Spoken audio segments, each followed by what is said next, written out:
and hopefully not bore you too much of you to sleep. My name's Chris Meisler. I'm the district engineer at Pike County Conservation District. Been here for, I think, a little over 7 months now. I come from the consultant world. I had 9 years experience on that side. So, jump to the other side of the table, and the infiltration process is going well. I'm getting all their, insights and clues, and I'll bring them back to the consultants. Next. Oh, maybe not.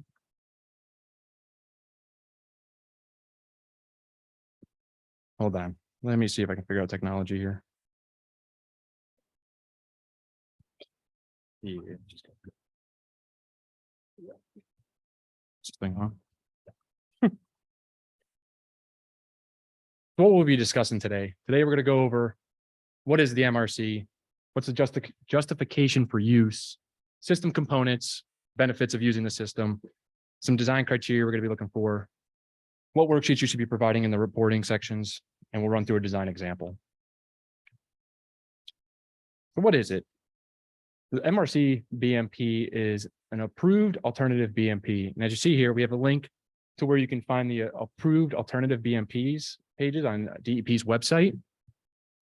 And if you come to the managed release concept, you see here, it gives you where the design paper is, and that's what we're going to use when we're going through and setting up our design. It gives you all the parameters and how to go through those steps to get that to work.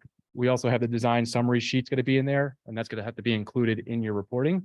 We also have an FAQ document, some design examples, and a review checklist to help you with your design.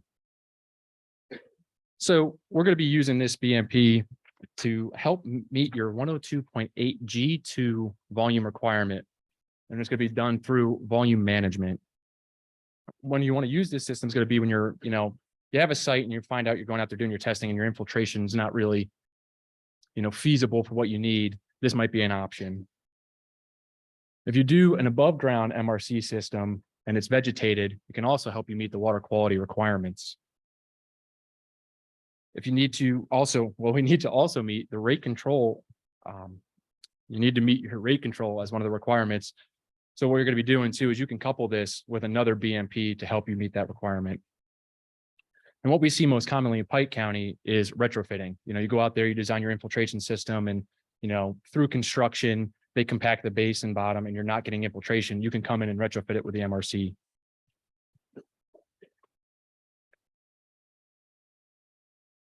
So back to this justification for use. It's an alternative BMP, so it's not a first option. You can't just come in and say, throw my hands up. I'm not going to try on this site. We're going with MRC. We need to make sure that you're proving that the infiltration is extremely limited. So we're looking at that 0.2 inch an hour or less. We're going to be looking at, is there high water tables out there? Is there shallow limiting zones that's stopping us from using infiltration? Or do we have a sinkhole prone site or contaminated soils? We also want to make sure, though, as I said, it's not a first option. We want to exhaust all options before we go to this. So you want to make sure you're maximizing any kind of structural credits, non-structural credits, and even ET credits. So if you have your site and you have a section of your, site that works well with infiltration, but the other doesn't, and you've exhausted all your options and you're not fully meeting your volume requirement, this can become another BMP measure that can help you fully meet that requirement. This can be used on your general permits or individual, and we'd like to see that the calculations have been either designed by or reviewed and signed off by a professional engineer. So when you're doing your soil testing for your site to prove that infiltration isn't feasible, we're going to be looking for, for every 40,000 square foot of earth disturbance you have, we want to see, a test done. But for smaller sites, that might not be manageable. So we want to see a minimum of 4 tests. We want to make sure that these tests are spread out throughout the site, so we're getting a good representation of what you're getting on your whole site. If you have any site restoration areas as a part of your BMP, you can back them out of your tests because, you're going to make it better or go to what, pre-development was. So it'll kind of be a wash. So we don't need to see what you're doing there because you won't be doing infiltration. And then we want to make sure that when we're out there that we're testing in your most accommodating soil horizons. So we're going to be looking at deep hole test pits. Those will give you a good idea of what you have, not only like in your vertical direction of your soils, but also if you get it pretty big, you can see what it's looking like from a horizontal direction and give you a good idea.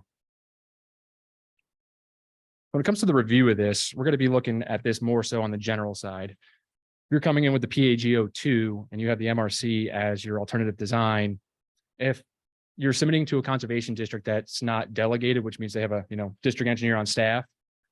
One of these following requirements, if met or more or multiple of them are met, this is going to go to DEP for review for technical adequacy. So if you're draining greater than 3 acres to your MRC, 1.5 acres of impervious, you're increasing your overall impervious by 10 acres, or if your receiving waters are impaired for siltation or flow alterations, that's going to kick that into that technical review. And then if you're using that design paper and you're deviating from any of the design standards within that, that may kick you into an individual permit as well. So on the screen now, we have a typical cross-section for a vegetated MRC, and we'll go through the components of this system. So first, we're going to run through, we'll go from bottom up. We'll run through the perforated under drain. So in your typical design, you're going to see this under drain at the bottom of your system. We want to make sure that, if we can, we want to see that 12-inch minimum above limiting zones here. We would prefer to see 24, but require a minimum of that 12 inches. But if you're at bedrock, you can put that thing right on the bedrock and hopefully still get our flows through. And then with that under drain, we want to make sure that that's wrapped in a gravel envelope, so you stop it from, potentially getting clogged with the soils.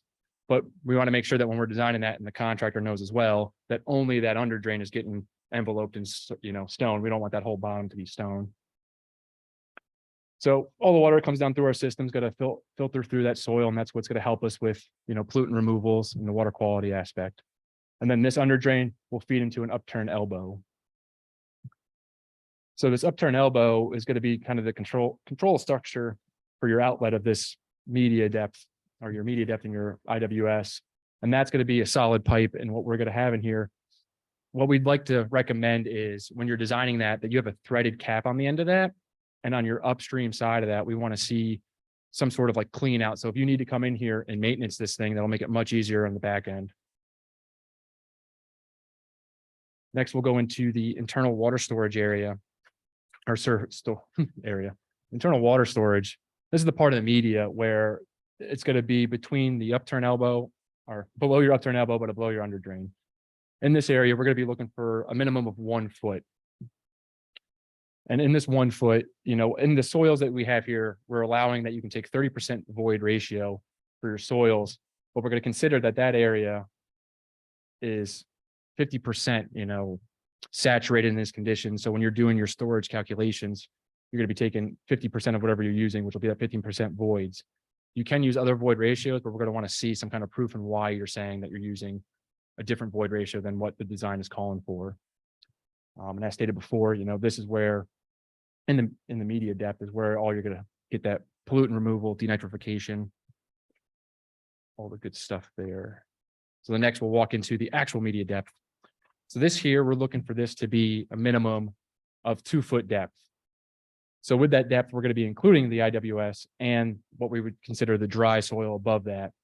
We want to make sure that you only max out at 4 feet with that.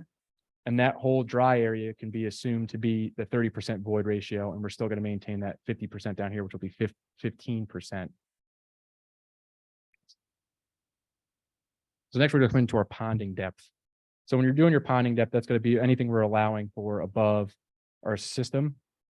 So there's no, like what we look for here, we prefer to see a ponding depth for this system or any above ground system at like 2 feet for your max at your peak 2-year 24-hour storm event. And we want to max out at 4 foot deep for any, above storms up to the 100-year event. This ponding area, though, we're going to be looking at that to be drawn down within 72 hours after your rainfall event for all storms. That's that 1.2-inch storm all the way up through your 100-year storm. And because of that, that's going to be your main contributor for the sizing of this basin, whether, what you set your ponding depth to, what you set your surface area to. And in order to meet that vegetation requirement, we're going to make sure that 75% of that ground cover is vegetated with native seed mixes and plantings. And then we're going to have our overflow bypass. So when you're setting that up, we want to handle everything over our 2-year 24-hour storm event, which, that'll bypass, you could bypass that into another BMP that'll give you what you're trying to use for your rate requirements. So the benefits of using the system is you go to your site and, nothing's working, infiltration is poor, and you've tried everything, you exhaust all your options, and you're still scratching your head, this could be the alternative we use to meet that volume requirement through volume management. And then if you use a vegetated one versus an underground system, you're going to get that water quality aspect of it as well. So the variations, as I just mentioned there, now you have underground systems. These can either be partnered with a porous pave system, or it can be used with the underground storage system or storage chambers. So because these are underground systems, you're losing the water quality aspect of this. So that can be handled through pre-treatment, devices upstream of this. And we'd also like to see the pre-treatment to make sure that the systems are going to last and, function is designed for as long as possible.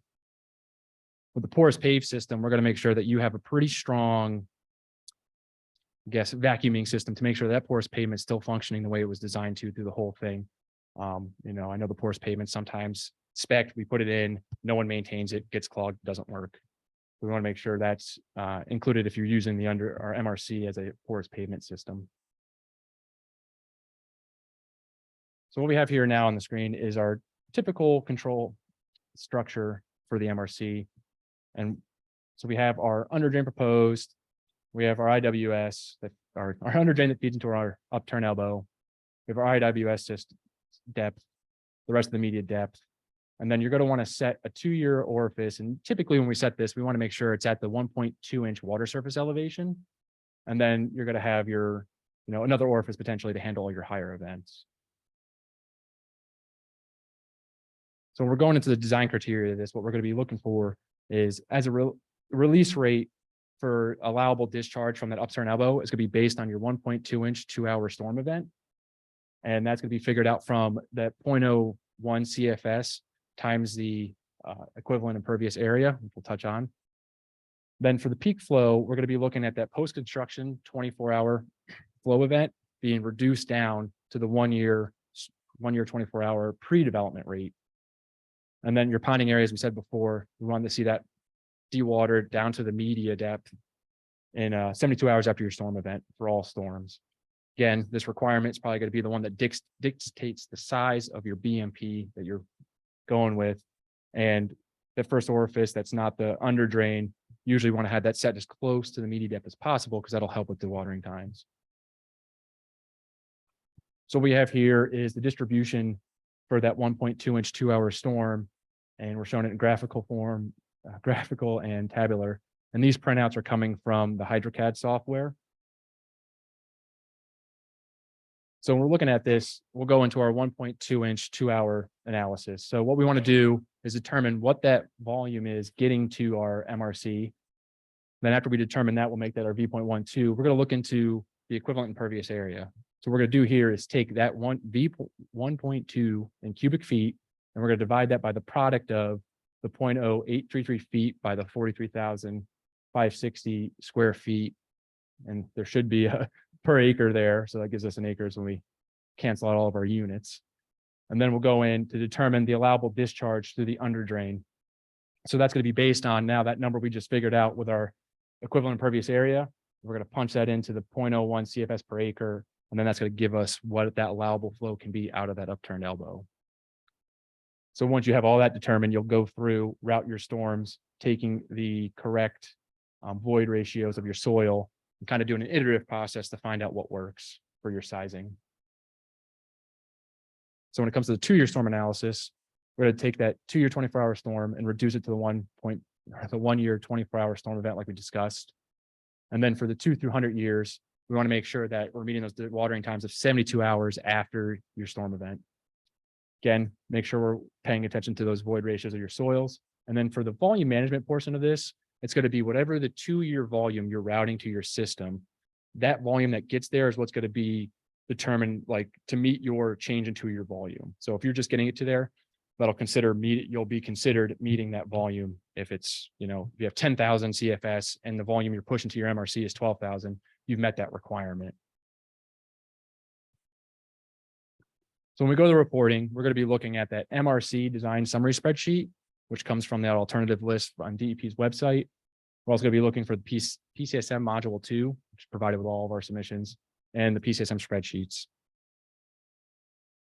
So here we have the MRC design summary. So top is just our general information. We're going to go through, fill out the applicant's name, where the site's located. Then we're going to come in and put in what our permit type is. And then we're going to be looking at our impervious pre, post, and the change. Next section is going to be your BMP information. You're going to go with your BMP type. So you can do like rain garden. And then you're going to report your section, which is, I wish I could know that off the top of my head, but like the 6 point, whatever it's going to be in the manual. And then these next questions are going to determine kind of what we were talking about before. If you're answering no to some of these, that may kick it into the technical adequacy review. But since both Monroe and Pike are delegated, we're looking at that when those submissions come in anyway. Next section is going to be the actual summary table where you fill out all the information from how you designed. We're going to be looking at drainage area to your BMP, kind of what your release rate is, the footprint area, elevations, typical summary sheets we look when you're designing any BMP. And then once we get down this list, that's where it starts getting into the important information where we're getting to these peak rates. Those will be reflected in the other worksheets, as well as down here we have this green highlighted area. That's going to be your total 2-year 24-hour runoff volume to your BMP, that's what's going to be that managed volume that we're accounting for. And then the yellow highlighted area is going to be that ponding time. So these are going to be your crucial things to look at, and even your rates when designing this. So at the PCSM module, what we're going to be looking at is what we highlighted in the last section, that volume that's getting to your basin, or your MRC. We're going to be reflecting that here as what's controlled by the managed release. And then in your spreadsheets, this is where we'll come in and answer that. We're using a rain garden. It is an MRC. What our volume is that gets to that basin. And because you said that this is an MRC, this should auto-populate down here to your credits. And then the water quality worksheet, if you guys have been familiar with these, this will auto-populate from everything you've entered on your volume tab. And then if everything auto-populates in here, it'll take you what your removal efficiencies are. And then what we all want to see is the green lettering at the bottom saying satisfied your requirements, everything's good to go. So now that I've bored you with all that stuff, and hopefully no one's napping on me. I know my voice may be monotone, but we'll get into a design example now and hopefully wake you up or put you more into your sleep. So with this design example, we're looking at in a pre-development condition, this 2.8 acre site, 100% forested.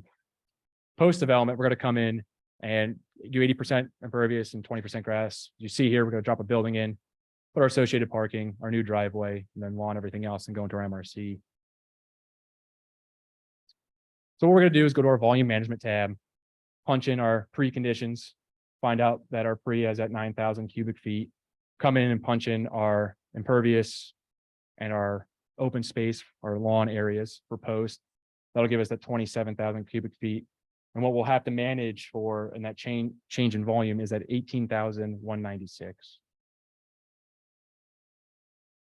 So then we'll go to determine what our runoff volume is to that BMP. So we'll go to our software, we'll punch it in, and we'll get a result in here of 6634. So that'll be our volume that's caused from that runoff of our post-development condition. Then we're going to come down and figure out our equivalent impervious area. So that formula before, we're going to punch in our V.1.2, which is that 6634. And then we're going to divide that by the product of, our 0.0833 feet by the 43,560 to get our 1.83 acres. So then we're going to figure out what's our allowable discharge from our underdrain. So we're going to punch in that 0.01, multiply it with the area or the acreage we just figured out. We're going to get an answer of 0.0183, and we're going to round that up to 0.02. So that'll be our reporting volume for that, our flow for that. So just for a comparison of looking at what our site was actually giving us versus what this equivalent impervious area is going to give us, just to kind of see the volume difference. When you punch this in, we're getting 6865 now of that equivalent area. And what we had on our site was 6,634. So we're looking at a 3.5% increase for that equivalent area. And I think that's where Villanova was going with this when they were doing this design and figuring that we should be using our equivalent impervious area to determine what that allowable flow should be out of our MRC. So now let's set up what our basin is going to look like. So we're going to put our perforated underdrain at the bottom. We're going to set our invert of the IWS at 100. We're going to set the top of that at 101, so our upturn elbow to give us that 1 foot minimum requirement.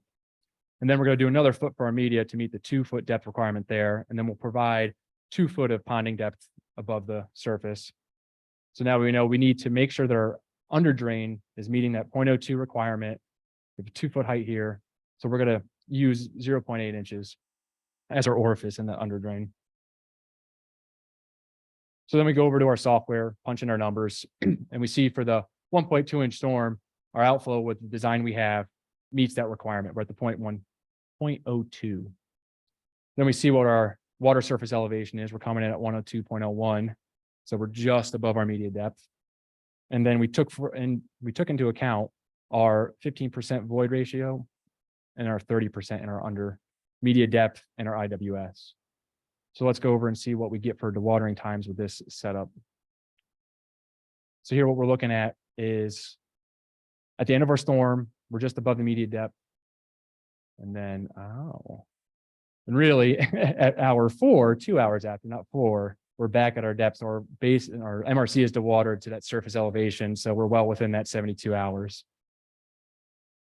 So next, let's do our 2-year, 24-hour analysis. So, we went through and figured out that our 1-year pre-development is 1.46 CFS.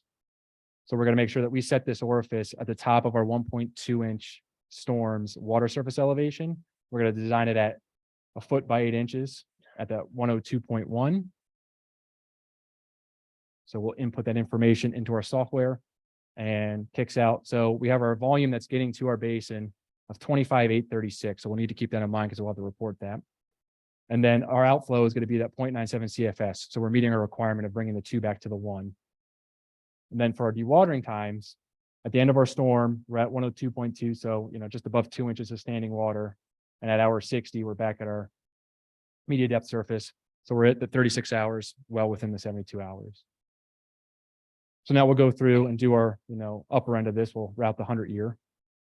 So after we route the 100-year, we want to make sure that we're dewatering this. So run it through at the end of our storm. We're at 102.3, so just under 4 inches there. And then at hour 62, we're back to our surface. So 38 hours, everything works out. First iteration, we're all good engineers. We get it right the first time and move on. So then in your spreadsheet, what you're going to want to do, that 25,836 we talked about, that's where we're going to input that here. We're using a rain garden and we have our MRC. Populates down here. We need to meet our 18,000. So we meet that. Volume is satisfied.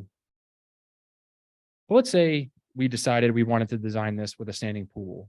And we actually pushed our orifice up to 102.5, kept the same dimensions, all the same inputs. And we put this into our system for our 2-year event. So our peak elevation is 102.73. So, we're into our orifice here. And at the end of our storm, we're at 102.6. So, good amount of water sitting in our basin.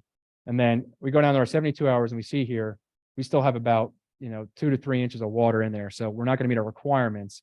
So that's an issue. So what may be the problem if you're having dewatering time issues is, footprint might be too small. Your under drain, you have ponding water below your lowest orifice, the orifice, not the upturn elbow. And that water can't be dewatered quick enough through your under drain alone to meet that requirement. So that's why we recommend, if you can put that orifice as close to that surface as you can to help with that, so you don't have any dewatering issues and everything seems to work out. So that being said, I kind of want to reiterate that this is an alternative BMP. It's approved, but we ought to make sure that you guys are exhausting all other options before you come in and pitch this. If you have infiltration that's showing up good across your whole site, you decide you want infiltration in one portion, you've made your design, your parking lots and all that stuff, and then you realize that you're not meeting your volume requirements, and what's left area, or the area that's left on your site for your stormwater BMPs, isn't conducive to infiltration. So you just go, all right, well, I'll use MRC because I have poor infiltration. Well, that's not true, because the site did show that it has good infiltration in places. Just because your design is forcing you to go to poor areas because you're using up the good areas for development, you have to go through other BMPs, your structurals, non-structurals. We can look for trees, filter strips, any kind of other method to try to meet that. And once you exhaust those, then that's where we'll look at the MRC, because as much as you need to justify it to us, we need to justify that it was allowed to be used as well. At that point, I'm going to ask if you have any questions. I'll feel free to try to answer them the best I can, or maybe, the Monroe guys can help. And while we're going through that, I'll leave my contact information up here so you can reach out to me for any questions, or if you want to heckle me or whatever. My line's open. Yes, Mike.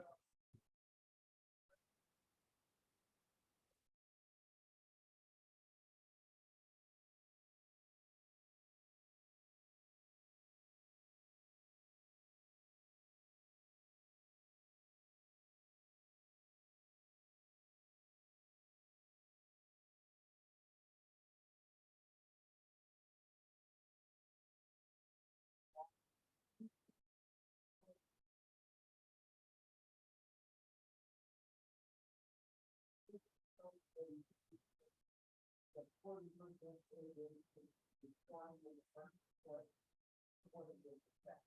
Okay, and the big thing is to remember the watering time are basically the called standing water, not the water in the soil. Okay, that is great. And as Chris said, if this footprint is too small, you have a standing water that 2 years form that's sitting in there before you kick in the next winter. That's usually when you're going to run it out. But as soon as you bring down that first floor, it's a long way to the water to get out. How small the lakes are coming out. You go back to that one that says problem. As soon as you pick off this 102.5, go to the next one. Oops. Speed So you can see your outflow just drops to nothing right there. So that's usually where people get into trouble is that they have too much standing water after the 2-year storm, and it just takes too long to drain out. So the only way to remedy that is to spread the system out. So, usually when people come to us and they say, I can't meet these water in time, the reason is that they just have too much standing water above that median depth. And the only way for it to get out is the other. And that just drops the outflow down to nothing. Okay? So,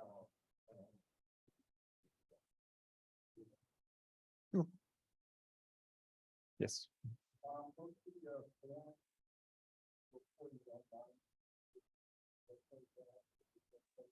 Yeah, so that should be, you should be able to find those forms either through their e-library or on the that approved alternatives. And I'm pretty sure the Pike County and Monroe County websites, I think we have links to those as well.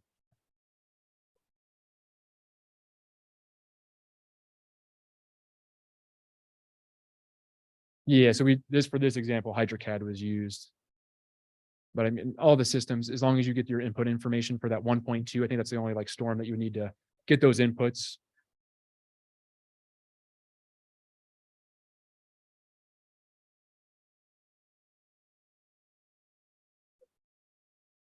Correct. Yeah. So your 24 hours, you're pulling that info or those rates in from your NOAA numbers. And then the 1.2, I think they pull that from, as we listed, the New Jersey site. So I think a lot of this, I can't actually speak to that. I know HydroCAD, it comes in the software, but I'm not sure if you're using hydrographs or I don't know if anybody still uses VT Push'em and stuff. I think you have to manual input what your distribution curves are. But I know VT Push'em, it's been a while since I've been in it, so I don't want to say that what can be done with that. Yes.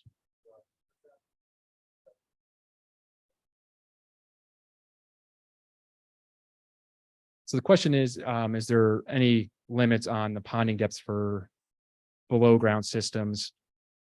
And I think you're still going to hold that 4 foot within that chambered system for a max. And we want to be, so that will be dewatered in 7 days. You don't have to have that 72 hours for the underground system. That answers the question for you.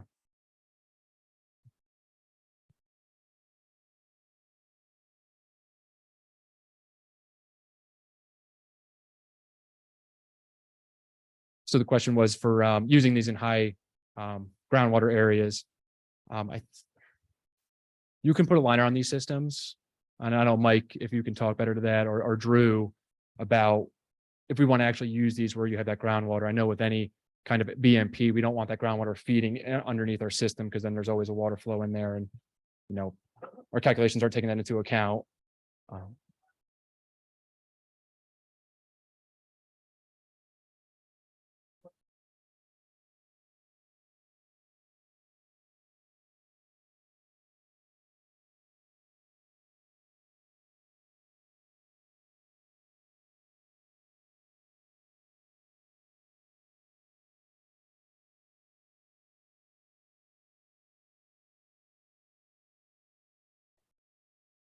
The other thing you can do, even if you have come up with area drawing, principally, you can still plug in the infiltration component outlet. So if you're getting 1.05 per hour, you want to factor that down to 0.25 0.025 per hour. And plug that into your model as the fixed price. You can still do that because it's just the purpose of the system is that overall the system is going to break out slowly, even if it's almost conservative, so even with that,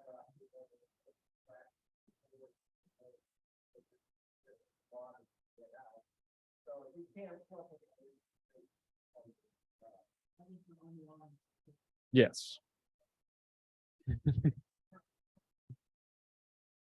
Go out there, poke holes in it and try to claim infiltration.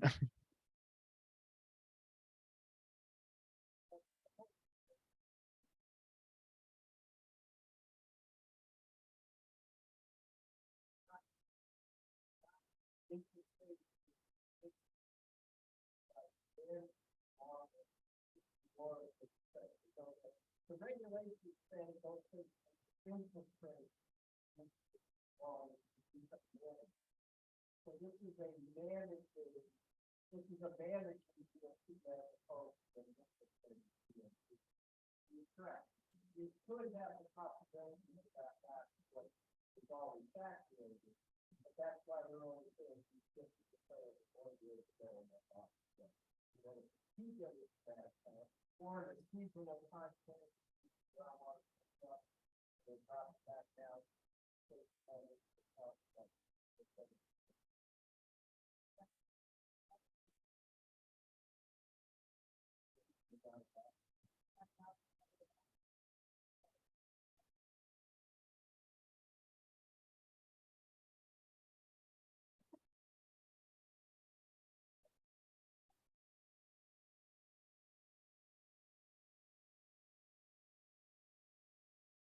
Yes.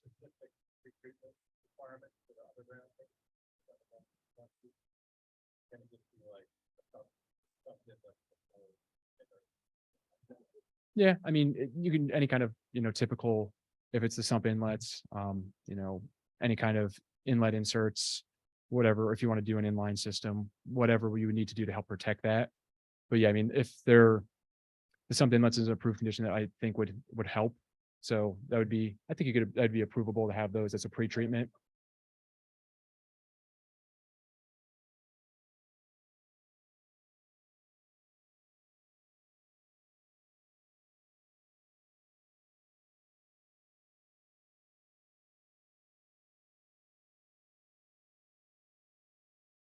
Something like this bag,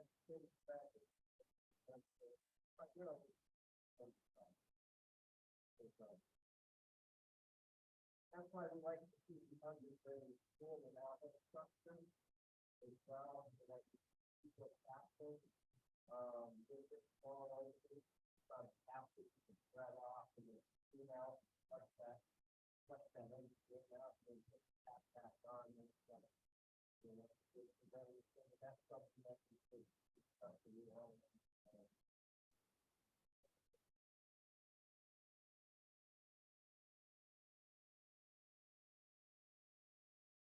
Likely someone at the bottom and turn off this side and out.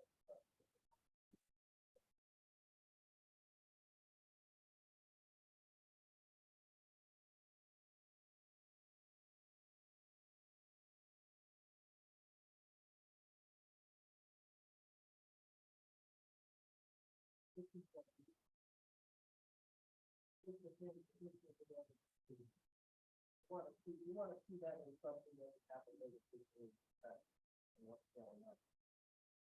And you don't want that one to show up at the bottom of the top. Or, you have a plate. You don't want that plate to be sitting right with that small hole right at the bottom. You want to have some players in that. Yes.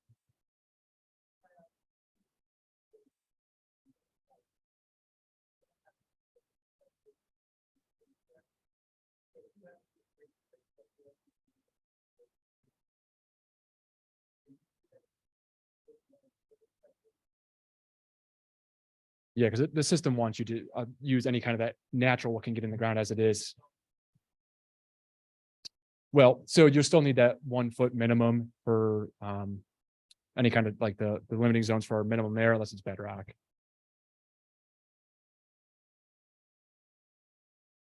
Okay.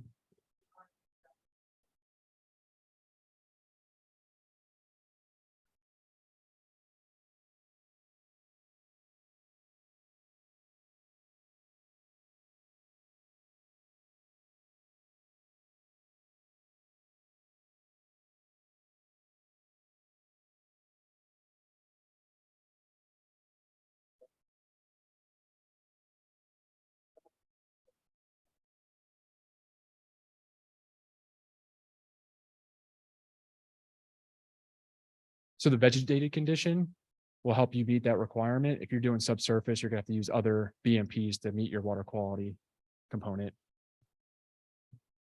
Got a question, Gene?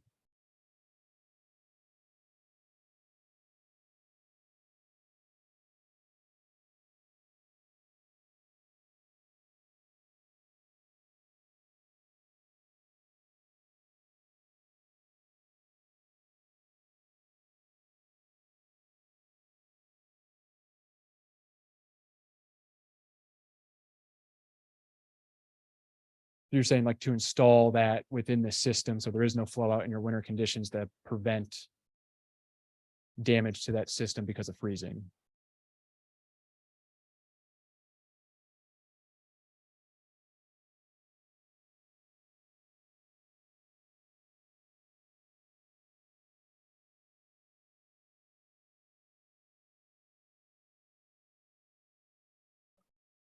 I think the big thing is, I don't want that very small work right up the top. Because, that's small. Well, it's about, yeah, you're just putting it up high. Yeah, this is only one. So the big thing, you don't want that sitting on the bottom, but that makes it acceptable to bond.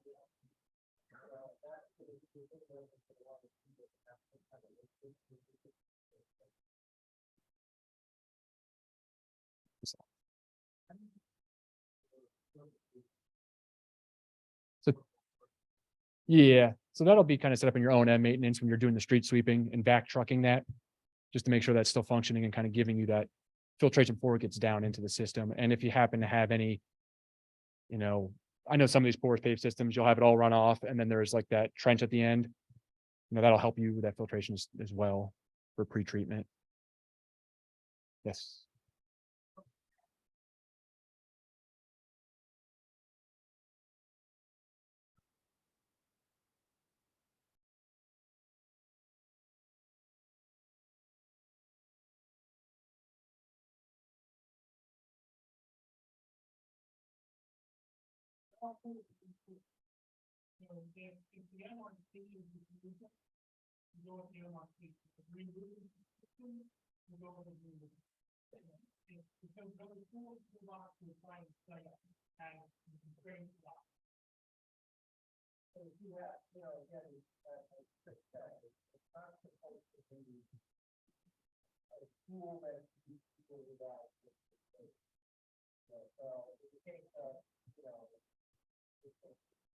Somebody wants to develop their entire site, 100%.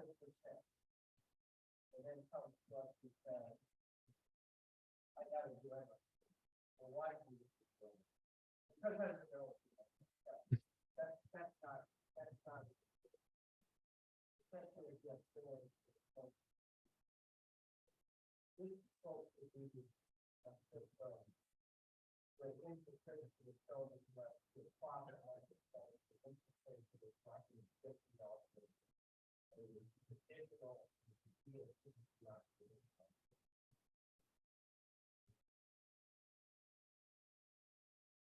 Yes.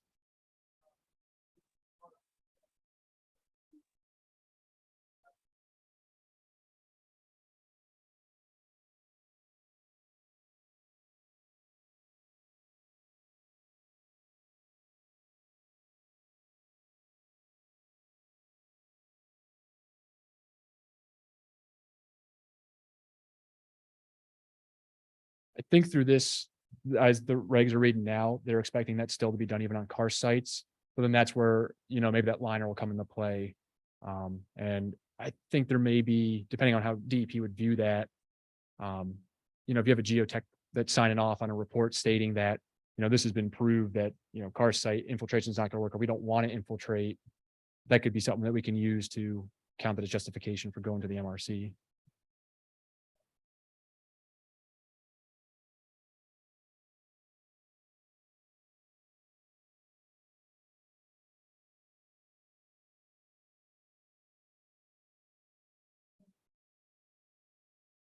Yeah, potentially open up those sinkholes. Yeah. So that's where that geologist would come in and kind of tell you, like, we are getting infiltration, but it's highly recommended we don't want to do that. And I think that would fall under like a justification for, potentially going that MRC route.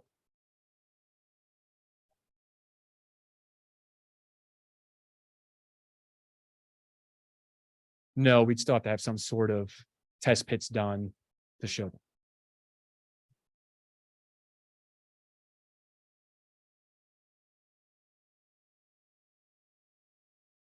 Yeah, I think you could.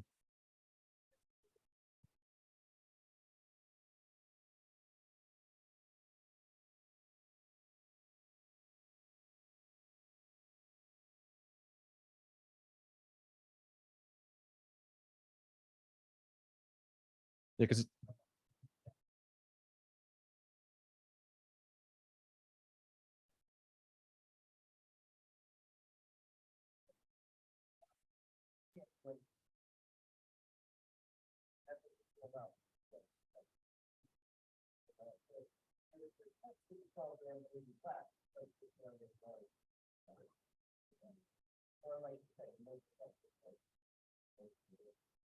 yeah, and sometimes in karst soils too, even if you're trying to push back like a spray irrigation system, that's another BMP, through the capture reuse one that could be used. So therefore there might be some of the volume you can manage through that system before your MRC. Yes.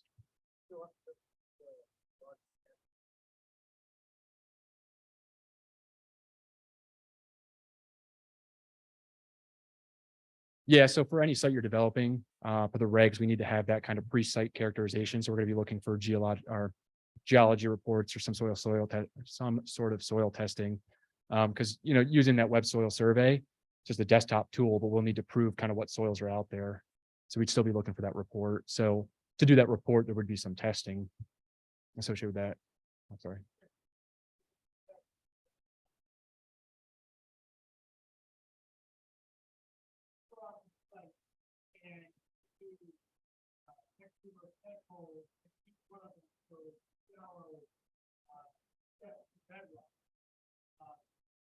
There's no need to go ahead and do infiltration.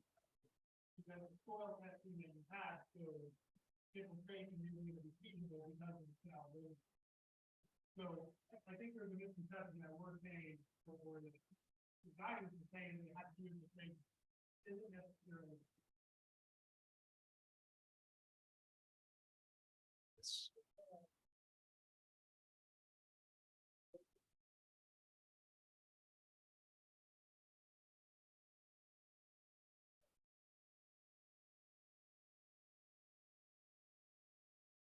Yeah, I think it's just gonna be based off of that drawdown time and making sure you're meeting your allowable discharge and the requirements we went over through. I don't think the infiltration or the loading ratios are gonna take precedence in that one because of that dewatering time.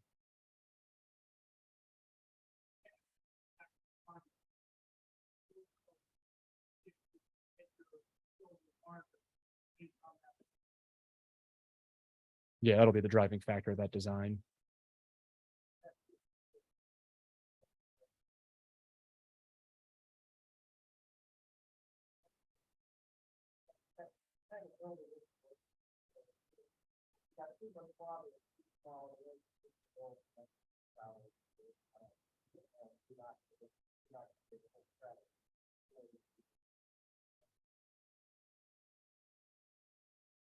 Yes.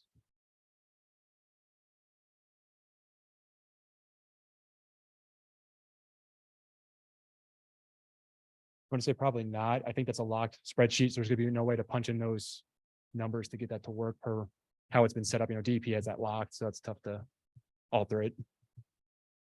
It's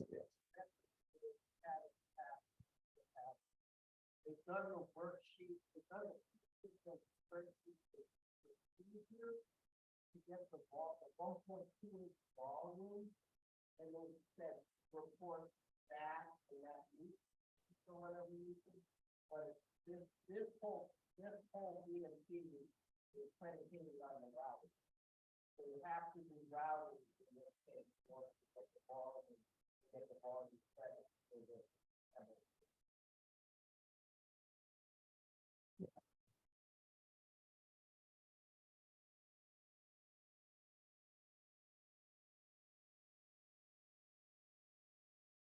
Can you say it a little louder, please?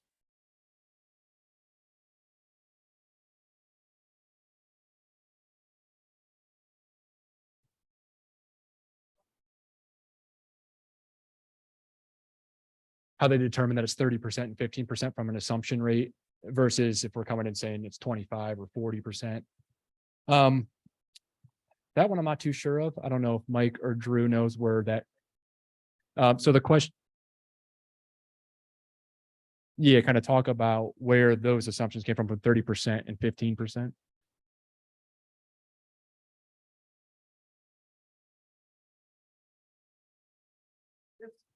BMP was developed by Villanova University. It's also going to be incorporated into the new BMP manual. So, you know, a lot of the particulars of how they came up with equivalent impervious area, why the 1.2-inch storm, things of that nature. You know, these are all done at the university level, PhD graduate students, you know, high-end computer programs, stuff like that. We're kind of not privy to all of that.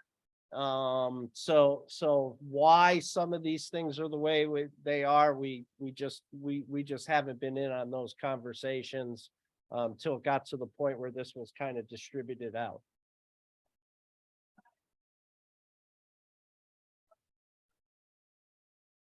The void ratios?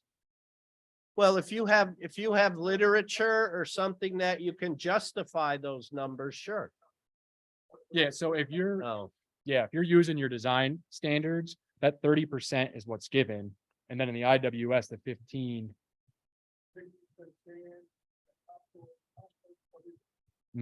oh, Alright. it's similar to what you're doing for amended soils. Yeah, in your BMP manual for soil amendments, they give ranges for the different things. It's usually a combination of you know, it's a compost mix with a sand and some kind of on-site soils, and that's where you would need to evaluate that based on your on-site soils. If you have nice, you know, if you have clay soils, usually you go more with a mix of sand and compost. I will just say, we've seen in the past, people sometimes think more compost is better. But they have the tendency sometimes to choke off the infiltration or choke off the soils by putting too much compost in. What we usually see is about, like we said, about a 10% compost, maybe 40 to 50% sand, and then some kind of soil mix there. In the underground systems, where you're working with gravel, yes. Yeah. But then we look at pre-treatment, you know, then we look at that pre-treatment component. The PCSM spreadsheet isn't really set up for the pre-treatment component. So we evaluate that more on looking at what is the area going in. If you're taking a high traffic area and putting it into this system, we would want to look at a more robust pre-treatment system, as opposed to, you know, you're taking a grass area or a smaller type of low intensity development site into one of these. So in that case, we have to use some judgment, just because, you know, just like everything, you can't build something that handles every single scenario that can be out there. And that's why people hire us. That's why we look at these things, you know, and we have to use some judgment.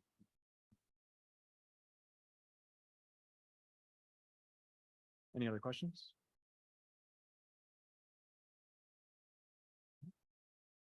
No.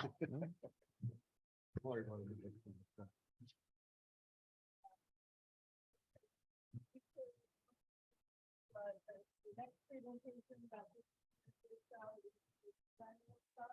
and then take it down and bring more sugar. So we can keep sugar now, and then have two presentations. Together. Who wants sugar now? And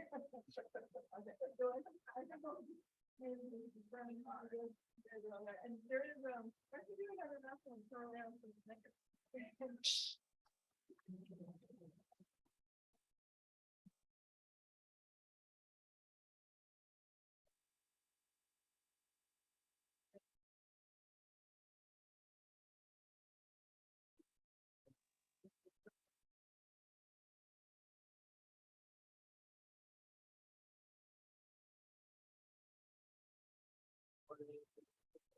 You got it?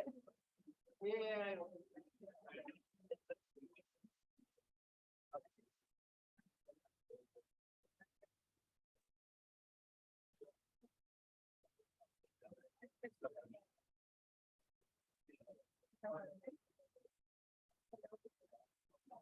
All right. Sweatshirt. Nice, like, Right. Okay, so last three digits, 353. 353. 438 353. Anybody? There he is.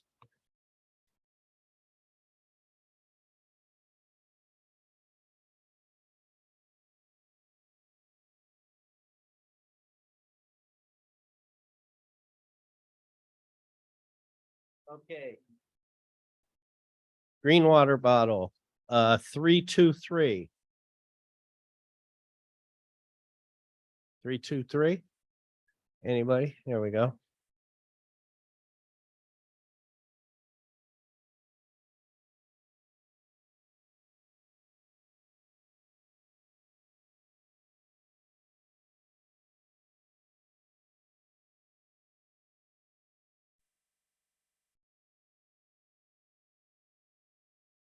Nice job site product, polo shirt. Job site, okay, for the polo shirt, 349. 349. Okay.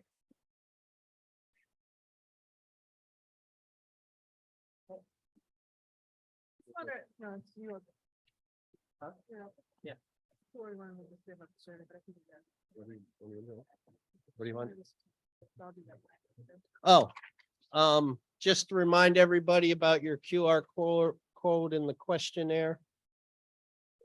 Survey questionnaire again, so. Okay, so I'm the guy that's kind of getting bounced around here today, so.